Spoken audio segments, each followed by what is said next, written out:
Bonjour à toutes et tous, on reste dans la nomenclature en chimie organique, suite de nos tutoriels reprenant toutes les familles et les fonctions chimiques. Donc dans cette petite vidéo, on s'intéresse à la nomenclature des acides carboxyliques. Alors les acides carboxyliques, attention, c'est une fonction qui possède deux hétéroatomes, deux atomes d'oxygène qui sont portés par le même carbone, hein, le carbone fonctionnel. Pour que ce soit bien un acide carboxylique, il faut que ce carbone fonctionnel soit accroché aux deux oxygènes. D'accord? Donc ça vous fait trois pattes, trois liaisons qui sont déjà prises. Il ne reste qu'une seule patte disponible pour éventuellement un autre carbone. Donc c'est ce qu'on appelle une fonction bout de chaîne. Donc l'acide carboxylique, c'est toujours une fonction bout de chaîne.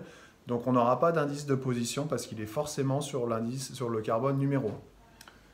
On l'appelle groupe carboxyle ou on l'appelle fonction acide carboxylique. Attention, la nomenclature, elle se fait en deux fois. C'est-à-dire qu'on a toujours le mot acide qui est devant et on a toujours la terminaison oïque qui est à la fin. Trois petits exemples pour étayer mes propos comme d'habitude. Première formule, 2 carbones dans la chaîne principale, éthane.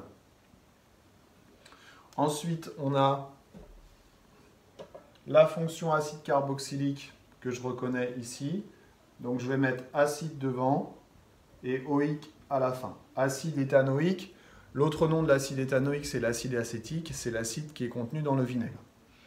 À côté, l'intérêt de cette formule, c'est de vous montrer qu'en fait, on peut écrire aussi la fonction acide carboxylique comme ceci, mais en termes de nomenclature, il n'y a pas à se soucier. L'un ou l'autre, ça fonctionne et c'est nommé pareil.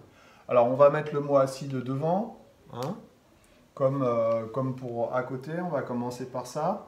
Donc, acide. Ensuite, c'est un acide qui possède 3 carbones dans sa chaîne principale. Voilà. Donc, propane. Propane oïque. Et puis, on fait attention, on a ici une ramification.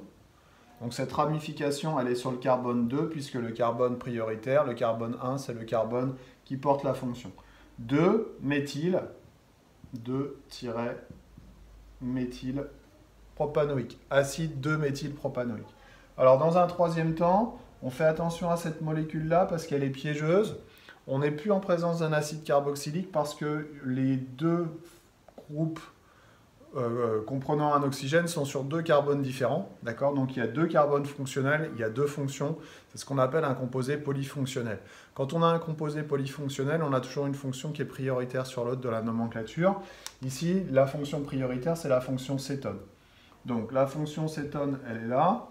C'est donc une chaîne à 3 carbones. Propane. On pour fonction cétone. Je ne mets pas d'indice de position parce que une cétone à 3 carbones, la fonction cétone, elle est forcément sur le carbone du milieu, sinon ce n'est pas une cétone. Je vous renvoie au petit tuto sur les aldéhydes et les cétones. Et puis j'ai ici un groupe OH qui va être considéré à ce moment-là comme une ramification. Ce groupe OH, il est sur le carbone 1, donc je vais mettre 1. Et le groupe OH, quand il est considéré comme une ramification, on le nomme hydroxy.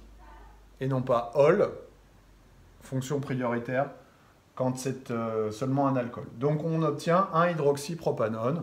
Voilà un exemple de composé polyfonctionnel, mais attention, ce n'est pas une fonction acide carboxylique, car les deux oxygènes sont sur deux carbones différents.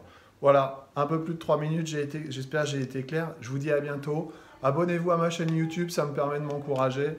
Je vous dis, prenez soin de vous. Bye bye.